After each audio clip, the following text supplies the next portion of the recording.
سەلەفیەتیش حزب نییە براکانم، دعوەیەکی ئیسلاحیە. ئەو دینە پاکەیە کە پێغەمبەری خوا لەسەری بوو عەلەیهی سڵاو وسەلام. هەر ڕۆژێ مقڕێکمان کردەوە وتمان خەڵکی نەدەی لەمە دووە مۆزوعەکە گەیشتە ئەوەی پێتان بڵێن فەرمووی ئێمەش مقڕمان کردوێتەوە وەرن ناوتان بنووسن، حزبێکمان دانا لەعنەتمان لێ بکەن ئەو کاتە. ئێمە حزبایەتی ناکەین، خەڵک بۆ لای خۆمان بانگ ناکەین، خەڵک بۆ لای ڕەب العالەمین بانگ دەکەین خوا بپەرستن بەتەنها شەریکی بۆ دامەنێن. شوێن ڕەسوولی خواکەون عەلەیهی الصەڵات وەسەلام کە شایەتمانی پێدێنن وەئەشهەد ئەنە محەممەدەن ڕەسوول الله. ئەومان لە خەڵک دەوێت و هەروەها دەمانەوێت خەڵک ئەخلاق و ڕەوشتی باش بێت. بەگشتی ئەوەی کە دعوەی سەلەفیەتی لەسەر بەرپا بوو بریتیە لە تەوحیدی خوا.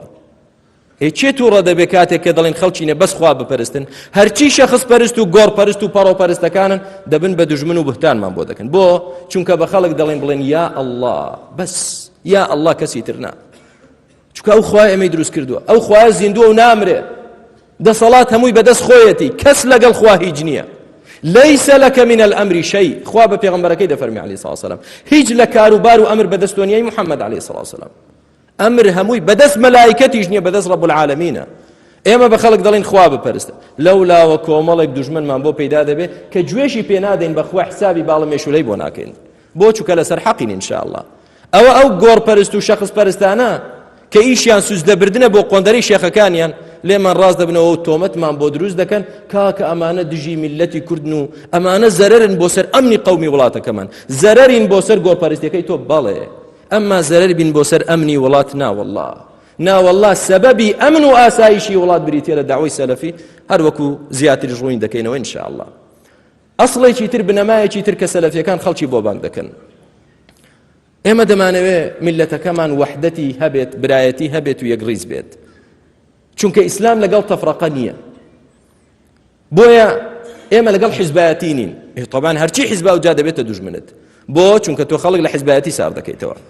با ببن بە دوژمن، حەسبونا الله ونعم الوەکیل.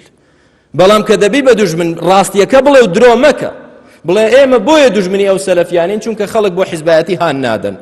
مەڵە چونکە ئەوانە دژی موسڵمانانن، ئەمانە لەگەڵ موسڵمانانین، لەگەڵ حیزبایەتیەکەی تۆنین.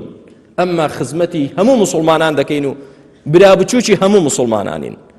بەڵام لەگەڵ حیزبایەتی نەوەڵڵا خوای گەورە لە قورئانەکەیدا دەفەرمێ ولا تكونوا كالذين تفرقوا واختلفوا من بعد ما جاءهم البينات وأولئك لهم عذاب عظيم. وكوانا ما بن بارچە پارچە و تەفرەقە بوون، لەگەڵ حیزبایەتی نین ئێمە ئەبەدەن، ڕازی نین پێی و خوای گیان ئێمە دەمانەوێت چۆن تۆ داوات لێ کردوین إنما المؤمنون إخوة، ئیمانداران هەموو برای یەکتر بین، وأن هذه أمتكم أمة واحدة، أمتي إسلام يك أمته، قت لقل حزباتين وخلش بو حزباتي بانك ناكين. أصلي سيهم كخلشي بولا بانك دكين دمانويت أمن واستقرار لولاتا كمان داهبت حزمان با ئاژا وەجێڕی، بە فیتنەجێڕی، بە کاولکاری، بە بەناو مزاهرات و خۆپێشاندانیە، چونکە دەزانین بەرهەمی نییە ئیلا خوێن ڕێژی و کاولکاریە. هێکە ئەوەمان کرد چێ دەبێتە دوژمنت؟ ئەو کەسە دەبێتە دوژمنت و بۆهتانمان بۆ دەکا کە بازاری خۆی لە چیدایە، چۆن دەڵێ یەستاد و فی الماء العەکر، تا ئاوەکە لێڵ نەبێ ڕاوەکەی پێ ناکرێت، تا وەزع نەشڵەقێت و بوارەکە تێک نەچێ، ئەو ناتوانێت ئیشی خۆی بکە. بۆیە کە تۆ بە خەڵک دەڵێ هێدی بن، لەسەر خۆ بن، فیتنە مەکەن، ئاژاوە مەجێڕن، یەکسەر تۆمەتەکە حازرە. کاکەمانە بەکرێ گیراون. کام بەکرێ گیراون؟ ئێمە ئەمڕۆ لە سلێمانی دەژین کە لە بەردەستی یەکێتیە، حکمی یەکێتیە لەم سلێمانیە، محافظی ئەم شارە یەکێتیە. لەگەڵ ئەوەشدا دەڵێن پێویستە هێدی و هێمنی بپارێزین، پێویستە لەم شارەدا محافظ چی دەڵێت کە ئیدارەی حکومیە لە چاکەدا بە قسەی بکەین و لە خراپەدا نەخێر، بەڵام ئاژاوەش دروست نەکەین.